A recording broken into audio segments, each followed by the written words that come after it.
శ్మశానంలో ఆయన కూర్చోపోతే ఉగ్రభూతాలు వచ్చి ఓళ్ల మీద పడిపోయి ప్రజల్ని సత్కార్యాలు చెయ్యనివ్వవని అక్కడ కూర్చుని తాండవం చేసి వాళ్ళని కూర్చోబెడతాడు. పార్వతీదేవి అడిగింది మహాభారతం అనుశాసనిక పర్వంలో, శుభ్రమైన కైలాసం ఉండగా, ఇంత ఐశ్వర్యం ఉండగా, చింతామణి గృహం ఉండగా శ్మశానంలో ఎందుకుంటున్నారని అడిగింది. అడిగితే ఆయన చెప్పాడు, పార్వతి బతికున్న నాళ్లు అన్ని చోట్లకి వెడతారు, ఏమీ తోచట్లేదు, శ్మశానానికి వెళ్ళొద్దామని ఎవరు రారు పార్వతి.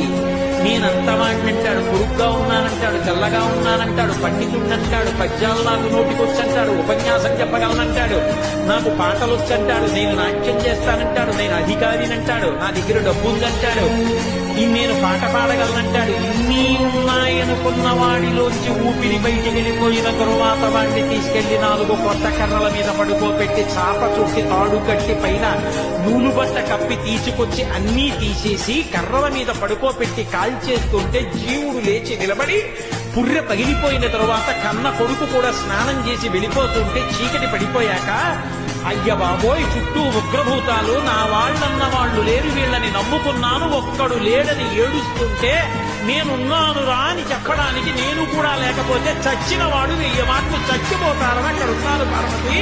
నా కర్మకాలకండైనా